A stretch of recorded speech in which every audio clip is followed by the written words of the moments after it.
Et merci d'être encore avec nous pour cette deuxième partie. Vous êtes toujours dans l'épisode 2 de la Retail Web Série by MPV et nous parlons toujours RSE et Retail. Je vous rappelle que vous pouvez poser vos questions directement dans l'application Zoom. Vous verrez, il y a le petit logo en bas, questions-réponses. Posez vos questions et à la fin de ce simu-live, on pourra y répondre en live avec vous. Pour cette deuxième partie, nous avons le plaisir de recevoir Ludovic Codazzi. Bonjour. Bonjour. Alors Ludovic, vous êtes Retail Identity et Design Manager pour Yves Rocher. Je rappelle, alors je ne vais pas représenter Yves Rocher, je pense que tout le monde à peu près voit ce qu'est l'enseigne Yves Rocher. Par contre, c'est quand même 3000 points de vente à travers le monde, en propre et en franchise. Et puis c'est 60 millions de clients également à travers le monde, donc une marque référente sur son secteur. Alors Ludovic, la première question moi, que j'ai envie de vous poser, c'est quel est le rôle de la RSE au sein de Yves Rocher? Il me semble que c'est quelque chose d'important. Tout à fait. Donc voilà, vous parliez de la marque. Effectivement, la marque est une marque connue des Français, mais dans le monde aussi. Elle a été créée par Monsieur Rocher en 59, et je crois que l'éco-conception ou le RSE, qui n'était pas appelé comme ça à cette époque-là, en tout cas, c'est vraiment l'ADN de la marque, puisque depuis longtemps dans son parcours, la marque a été très très sensible à cette dimension de nature, de préservation de la nature. On plante beaucoup d'arbres grâce à la fondation Yves Rocher depuis de nombreuses années. On est à plus de 150 millions d'arbres. On a un objectif à 150 millions d'arbres. Et puis dans nos produits, depuis des années, les premières éco-recharges ont été mises en magasin par Yves Rocher. On a fait beaucoup de choses au niveau du produit, mais aussi, on en parlait, au niveau des sacs en magasin. On a été les premiers à retirer ces fameux sacs plastiques des magasins bien avant la législation. 10 ans, je crois, avant que ce soit obligatoire. Donc effectivement, il y a beaucoup de choses qui sont faites un peu spontanément par la marque qui anticipe ces changements et puis qui les porte en elle. Et on a un autre changement qui est très récent, là, en 2020. On a retiré en fait l'équivalent de 2700 tonnes de plastique par an, puisqu'on a transformé nos flacons plastiques en flacons en plastique recyclé, recyclable, ce qui représente sur une année, en estimation à peu près de consommation, 135 millions de bouteilles. Donc voilà, pour preuve que c'est un combat quotidien, que ce soit sur les actions de la marque dans ses magasins, que ce soit aussi dans les actions de la marque sur ses produits, enfin un petit peu en 360, c'est vraiment un sujet qui nous anime au quotidien. Ouais, là aussi sur les bouteilles, comme vous l'expliquez, c'est vrai que vous êtes aussi en avance par rapport à la législation, puisque ça a été voté avec une obligation, je crois, en 2025. C'est ça, et de seulement 30%, alors qu'en fait, nous, finalement, on va faire 100% en 2020. Donc voilà, bravo. Ouais, merci. En tout cas, les équipes marketing, la marque, en tout cas, là, moi, je suis plutôt un retailer, mais en tout cas, les équipes sont ultra investies sur ces sujets-là, parce que, comme on le disait, c'est vraiment quelque chose de très profond depuis l'origine. La Gacilly, c'est un petit village de Bretagne, très naturel, où on se ressource bien, et cette idée anime vraiment les équipes au quotidien. Alors justement, c'est quelque chose d'important. C'est vrai qu'on a souvent tendance sur ces projets, ces green projets, j'ai envie de dire, de marquer des grandes étapes. Mais c'est aussi bien d'expliquer, c'est pour ça que vous êtes avec nous, concrètement comment ça se passe, de mettre en place ces transformations. Alors, en ce qui vous concerne dans le retail et dans la PLV, on va dire dans le marketing, j'aimerais justement qu'on puisse expliquer aux gens qui nous regardent comment ça se traduit alors en point de vente. Est-ce que vous pouvez nous parler d'un projet très important qui va se mettre en place en septembre 2021 et qui justement rentre dans ce cadre? Alors l'idée, c'est qu'effectivement, il y a ce projet qui est une illustration finalement de ce chemin qu'on prend. On a parlé des racines qui nous irriguent au quotidien, donc tous les collaborateurs, les équipes, mon équipe aussi est très investie sur ces sujets, et donc on essaye tous de trouver des solutions dans nos métiers. Donc forcément, en tant que retailer, on pousse un petit peu les sujets et on essaye d'innover, parce que effectivement, c'est quelque chose qu'on a vraiment envie de transformer. On a 3000 points de vente, on l'a dit, donc la transformation d'un réseau aussi lourd vers quelque chose de plus green, c'est un combat, vraiment, il faut être motivé, trouver des solutions. Donc effectivement, et donc sur chacun de nos projets depuis de nombreuses années, on essaye d'amener cette dimension d'éco-conception, donc d'éco-design, qui est un sujet qui est peut-être un petit peu vu très Yves Rocher, comme je vais en parler aujourd'hui, parce que ça correspond à du merchandising, ça correspond à du mobilier, ça correspond à des choses qui sont très in-store, on va dire. Mais en tout cas, c'est de cette façon qu'on essaye aujourd'hui de trouver des solutions simples, intelligentes, pensées dès le début, puisqu'en fait, on a un peu pour credo, mais c'est une phrase célèbre qui dit que le meilleur déchet, c'est celui qu'on produit pas. Donc aujourd'hui, quand on nous demande, nous en tant qu'équipe design, équipe retail, de réfléchir à un besoin, parce qu'on a toujours des besoins quand on lance un produit, on a besoin de l'illustrer, de le mettre en avant, de le magnifier en magasin. Et bien, la première question qu'on se pose, c'est est-ce que nous devons produire ce nouveau display, cette nouvelle solution, et plutôt qu'essayer d'upcycler quelque chose, de trouver une solution en fait intelligente de réutilisation. Et si on n'est pas capable aujourd'hui de réutiliser parce que les besoins sont compliqués, eh bien, on va chercher quelque chose qu'on va essayer de penser dès le début dans sa conception éco-design. L'idée, c'est de dire, aujourd'hui, on est capable d'intégrer la conception et tout le sujet de design dès le début. Donc, on met toutes nos contraintes et techniques et de forme et d'usage, parce qu'on n'oublie pas l'usage. L'éco-design, ça ne sous-entend pas que demain, c'est plus compliqué ou ça marche moins bien. Et on essaie d'intégrer tout ça et de sortir une solution qui répond à la solution qu'on attend, mais aussi anticipe peut-être demain d'autres utilisations. C'est un peu ça le credo. Donc, et je reviens à la question, parce que je suis un peu... Oui, donc ça va se matérialiser dès septembre 2021. C'est ça, voilà. Donc dès septembre 2021, on a un gros projet, puisqu'on relance un grand produit de soins du visage qui s'appelle Elixir Botanique, qui va être vraiment quelque chose de très très puissant en termes de cosmétiques. Et pour accompagner ce lancement, toute notre linéaire skincare, soin du visage, va être repensé complètement. Et pour cela, on avait besoin d'un display, donc d'un support merchandising simple, très évolutif, parce qu'il devait pouvoir répondre à beaucoup de configurations magasins. Vous savez, chez Yves Rocher, on a en France des magasins assez grands, à l'international des magasins plus petits, donc des mètres linéaires très différents. On peut avoir des configurations en recto-sol, en recto-verso, donc beaucoup de contraintes finalement pour un objet qui doit juste mettre en avant un produit, et le besoin d'une élasticité, c'est-à-dire que de temps en temps, on a besoin que le matériel puisse être plus grand ou plus petit. Donc tout le challenge, c'était de dire comment on peut faire ça de façon simple et pas faire finalement 3 matériels pour 3 besoins, plutôt un matériel pour X besoins. Et donc on a travaillé, l'équipe a trouvé des solutions. Donc en fait, on a créé à partir d'une petite base, en fait un élément assez smart qu'on peut démultiplier et finalement qui est très discret dans sa mise en linéaire, mais qui est un élément très technique finalement, très très très très pensé et très compliqué à mettre en œuvre. Et du coup, c'est notre réponse aujourd'hui à finalement ce besoin de septembre 21, mais finalement demain, on a des lancements futurs qui pourront être, on va dire, utilisés et mis en avant avec ce produit. Alors ça veut dire que à partir de septembre 2021, même si on a vu que vous avez commencé même là avant l'été, on est au mois de juin, il y a du shampoing solide qui a été lancé aussi, qui répond aussi à ces exigences RSE. Mais ça veut dire que sur le display que vous nous présentez, dès septembre 2021 et après, à chaque fois qu'il y aura une sortie produit, que vous allez choisir de mettre en avant et de pousser sur la promotion d'un produit, ça va être pensé comme cela. C'est-à-dire, je vais éco-concevoir un meuble, ou une PLV ou ce qu'on veut, avec l'objectif que déjà donc c'est éco-conçu, déjà dans le choix des matériaux c'est important, mais surtout il va pouvoir servir à autre chose après avec un format unique. Exactement, c'est l'idée d'une petite base qu'on peut la multiplier, la démultiplier, la réduire, la retourner. Il y a une espèce de Rubik's Cube magique qui fait plein de possibilités. L'idée aussi, c'est, vous parliez des shampoings solides, c'est une autre façon d'illustrer. Alors là, on a créé en fait, on avait besoin d'un meuble pour mettre en avant cette nouvelle gamme qui sort là, qui cartonne, on est très content, de shampoings solides. On a 3 références en shampoings solides. Il fallait finalement illustrer dans le magasin une nouvelle catégorie produit, du shampoing solide, très engagé, avec un emballage vraiment bien pensé et un produit très éco-conçu et qui répond aux besoins de nos consommateurs aujourd'hui. Et il fallait l'illustrer, et donc l'illustrer avec nos mobiliers classiques, ça aurait été finalement possible, mais simple. Là, l'idée, c'est qu'on a théâtralisé ça en utilisant du carton recyclé, du reboard, et dans sa conception, on a été jusqu'à penser cette plaque de reboard qu'on utilise sans aucune perte, avec des principes de découpage qui font que finalement, dans tous nos magasins, alors on a plusieurs générations de magasins, ce display va être le même et va s'adapter automatiquement en rendant la vie très simple aux équipes terrain, parce que l'idée, c'est pas que finalement on ait un Rubik's Cube à monter pour le coup, mais que ce soit hyper simple à déployer. Et donc en fait, c'est une illustration aussi de l'éco-conception dans une forme peut-être moins, moins smart, moins visible. Mais là, c'est un meuble. C'est un meuble qui renvoie en plus, parce que c'est l'intérêt aussi de notre approche design, c'est qu'on se dit, il y a une vraie volonté d'un vrai éco-design, c'est-à-dire économiser de la matière, ne plus puiser de la matière vierge, simplifier, être moins lourd, simplifier le transport avec des packings plus petits, enfin toute la chaîne évidemment. Mais en fait, ce qu'on a envie aussi, c'est d'exprimer finalement à travers ces displays que la naturalité et l'authenticité de la marque, donc choisir des matériaux qui ont une expression et qui ont une sensation, une valeur, quelque chose qui code en fait la naturalité. Donc on essaye d'aller vers des matériaux recyclés qui en plus dégagent quelque chose de recyclé. Parce qu'un plastique recyclé, finalement, il ne va pas développer, il ne va pas exprimer quelque chose. L'idée, c'est qu'on va chercher ces matières, on essaye de les trouver en tout cas.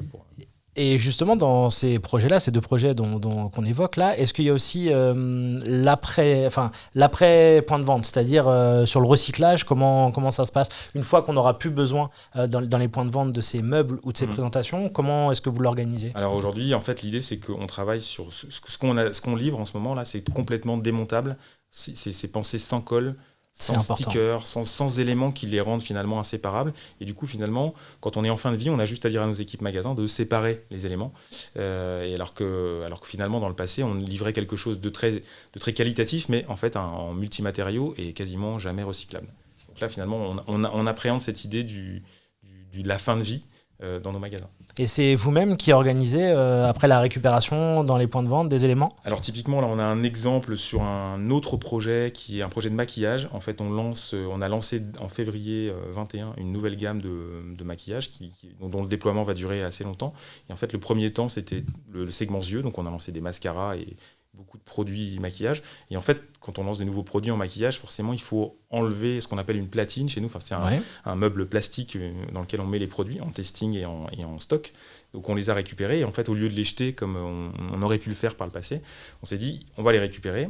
Et donc, on a mis en place un système de collecte, parce qu'en fait, on a un système déjà de collecte existant dans nos magasins. Donc, on a utilisé ce réseau de retour. On a livré un carton à nos équipes en leur disant, voilà, maintenant, quand vous démontez vos platines, vous les mettez là. La prochaine tournée de retour qui existe déjà, finalement, on ne va pas faire un transport supplémentaire. On prendra un carton de plus. Alors, on n'a pas eu de chance parce que je vous parlais du lancement en février et c'est tombé en pleine période de Covid. Donc, on s'attendait à plus d'éléments, mais finalement, on s'attendait à connecter 3 tonnes de récupérer 3 tonnes de matières premières. Notre parc était fermé à 50%. On a récupéré 1,6 tonne. Et en fait, cette matière, du coup, on l'a envoyée à un broyeur. Enfin, on l'a d'abord envoyé à notre plateforme en Bretagne, à Legacy, qui l'a trié, qui a séparé ces éléments qui étaient finalement pas séparables avant. Donc, une tâche, un coût aussi, parce qu'il faut parler des choses dans la réalité des faits. Donc, on les a séparés. Et puis, finalement, la partie testeur, qui était en ABS, on l'a envoyée en recyclage. Elle a été broyée, on a récupéré de la matière et ça va nous permettre, dans la prochaine production qui va être livrée en septembre, finalement de fournir notre propre matière première à hauteur de 30% du volume. Et quand on connaît aujourd'hui le coût des hausses matières premières dans le monde, notamment sur l'ABS qui a pris un nombre de pourcents assez faramineux là, dans ces derniers temps, nous on arrive avec finalement 30% de notre matière première à un coût qu'on a maîtrisé. Parce que ce test est hyper positif, donc on est beaucoup moins cher que l'ABS vierge. Et donc c'est assez vertueux finalement, parce qu'on a un peu investi au départ. Oui. Finalement, le payback, il est évident, et en plus, le payback au sens écologie, est très fort. Et il est encore plus fort, c'est que nos équipes en fait, terrain, les vendeurs et vendeuses en magasin, ils étaient très contents de faire cette action. Et ils ont très vite demandé, mais du coup, on a quand les produits finalement qu'on a aidé à reconstruire. Donc on leur dit c'est septembre. Et donc ce qui est intéressant, c'est que les équipes centrales, donc les équipes des fonctions métiers support, elles sont fondues de ce sujet. Les équipes terrain finalement participent aussi à l'effort et du coup mettent leur énergie aussi pour nous donner du résultat. Et donc au total, voilà, on a quelque chose d'assez complet et en plus très efficace. Donc l'idée, c'est qu'on a fait un bilan de ce test, parce que c'était un test. Et on va généraliser en fait, et on va essayer de l'étendre le plus possible aux pays qui ne sont pas très loin de nous pour récolter plus de matières premières. Parce que les frais fixes étant fixes, plus on a de matières premières, plus on va faire baisser notre coût de matières premières. Voilà. Moi, je trouve ça très intéressant et vous soulevez un sujet, j'allais y venir, c'est justement l'engagement des équipes. Parce qu'on en parlait avec L'Oréal dans la première partie. Est-ce que vous confirmez que pour que ça fonctionne, il faut qu'il y ait une implication aussi des hommes sur le terrain, alors à la fois au siège, dans les points de vente, que ce soit vraiment en fait toutes les parties de l'entreprise qui participent à cette transformation. Tout à fait. Il y a vraiment qu'on a dit au début sur le sens que la marque donne aux produits qu'elle délivre à ses magasins. Donc ça, on en est investi, mais derrière, il y a des individualités et il y en a beaucoup dans mon équipe qui sont personnellement très investis. Et l'intérêt, c'est que du coup, elles amènent beaucoup de choses, beaucoup d'idées. On ne peut pas toujours tout réaliser, mais en tout cas, ça pousse beaucoup. Et c'est hyper important, d'autant que le sujet, finalement, est assez complexe.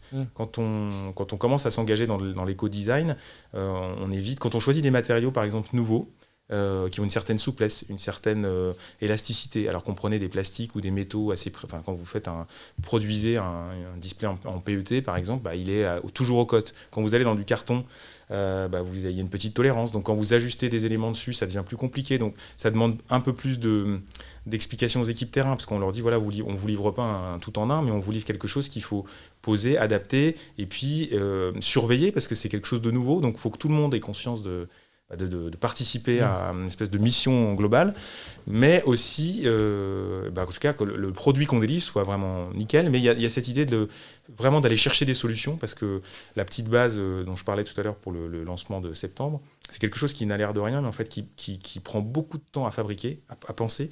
Et on voit que même techniquement à fabriquer aujourd'hui, on est dans la phase de fabrication. On doit travailler beaucoup avec les fournisseurs pour trouver le bon ajustement pour que ce soit faisable, et que ça consomme très peu de matière, que ce soit facilement démoulable. Et on a beaucoup de sujets techniques, mais effectivement, je pense qu'il ne faut pas cacher cette dimension. L'implication des équipes et la volonté de bien faire et de réussir, et puis à côté de ça, le fait que ça prend plus de temps, et voilà. Non, mais tout à fait, et là aussi c'est là où vous faites des belles transitions. Merci beaucoup. Mais c'est vrai qu'on sent que le cercle est vertueux, on sent qu'il y a énormément de positifs, mais il y a quelques contraintes. Et là vous parliez des matériaux, de travailler avec les fournisseurs. Elle se situe ici, les contraintes, il y en a d'autres peut-être qu'on n'a pas évoquées. Il y a le fait par exemple, je vous parlais de notre test de récupérer nos platines, maquillage, donc ça veut dire qu'il faut mettre en place un circuit de collecte nouveau pour tester quelque chose. Il faut l'implication dans une maison comme Yves Rocher, il y a des services logistiques, des services techniques, donc il faut fédérer, et les gens sont très facilement fédérés autour de ces projets, mais c'est quand même beaucoup de coordination, il faut tester, avoir le temps de faire des bilans, vérifier l'efficacité, avoir des fournisseurs qui ont envie d'être impliqués sur un test qui finalement, voilà, une tonne 6 de matière recyclée, c'est pas non plus un projet très important, donc il faut fédérer, il faut mobiliser, et puis mais cette complexité, oui, effectivement, elle est là. Elle est bien réelle pour nous en tout cas. Mais elle est très motivante. Enfin, je veux dire, je veux pas avoir une. C'est pas le côté négatif de la complexité. C'est plutôt challengeant en fait. C'est-à-dire qu'on doit innover, on doit être créatif, et c'est challengeant pour tout le monde. C'est ce que vous dites, parce que moi j'ai retenu une phrase qui m'avait intéressé quand on avait échangé pour préparer ce rendez-vous. Il faut savoir changer d'état d'esprit, accepter la complexité dans ce genre de projet. Ça paraît simple quand c'est dit, mais quand on parle de centaines de personnes ou même de milliers de personnes à travers le réseau retail, il faut que chaque personne puisse se dire je réfléchis différemment parce que je mène quelque chose de positif en fait derrière. Exactement. Et ça, nous on essaye de pousser cette idée de changer de mindset, parce qu'effectivement, je vous le disais tout à l'heure, l'exemple de la matière qu'on choisit. Aujourd'hui, le plastique ou le métal, quand vous délivrez une pièce, et les finales, c'est toujours la même. Quand vous êtes dans des matériaux plus souples, moins sûrs, il y a forcément une tolérance qui fait que finalement, il y a d'autres éléments qu'on n'avait pas à gérer avant qui viennent s'additionner. Puisque, par exemple, de l'humidité quand on stocke, des choses qui viennent. Et donc ça, il faut les anticiper, parce qu'effectivement, donc la complexité, elle est là, c'est qu'on est un peu en mode R&D sur ces sujets. Oui. Sans prétention, mais vraiment, il y a cette dimension-là. Oui, c'est du testing, en temps réel. C'est ça. Et c'était l'intérêt aussi de venir aujourd'hui partager avec vous, parce que je sens et je sais que si on n'est pas tous ensemble à échanger finalement nos expériences sur ces sujets-là, on va aller moins vite. Aujourd'hui, l'idée, c'est que nous, on fait des tests, plein d'autres marques font des tests, et je trouve intéressant de vraiment partager et d'essayer d'aller dans un sens commun, parce que je pense qu'on en a tous besoin et envie, je pense. Envie, voilà. Ouais, tout à fait. Voilà. En tout cas, moi, je veux vous remercier d'avoir passé ces minutes avec nous. Ça passe très vite parce qu'on sent qu'on a quelqu'un de passionné avec nous. Vous diriez, juste pour terminer, quand même, que même si vous êtes en phase de test, on va dire, en tout cas, on apprend en marchant, comme le dit l'adage. Vous diriez que c'est quand même positif dans l'ensemble? Il y a quand même plus de côté positif que de phases où on se pose les questions de savoir si ça va fonctionner ou pas? Non, pour être très clair, c'est totalement positif.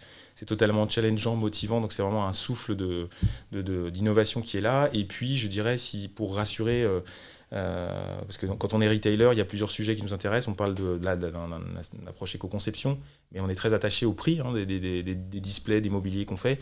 Et puis, on est très attaché à la qualité en magasin. Donc, c'est une espèce d'équation qu'on essaye de régler tout le temps. Et aujourd'hui, cette équation, elle ne change pas. C'est-à-dire qu'on n'est pas... Et on est plutôt plus intéressant, parce qu'on consomme moins de matières premières quand on fait de l'éco-design, par exemple. On a d'autres coûts, mais au bilan vraiment de toutes nos opérations, ces 3 grands critères, pour nous, ils cochent les cases. Donc finalement, c'est ultra positif. Donc c'est plutôt motivant pour les équipes, et c'est pas plus cher pour le client au final. Pour l'instant, dans nos projets aujourd'hui, c'est aussi un objectif qu'on se fixe. C'est-à-dire qu'on est toujours en dessous des prix qu'on avait avant. D'accord. Donc voilà. Bah écoutez Ludovic, merci beaucoup d'avoir Merci à passé vous. ces minutes avec nous et puis avec ceux qui nous regardent actuellement.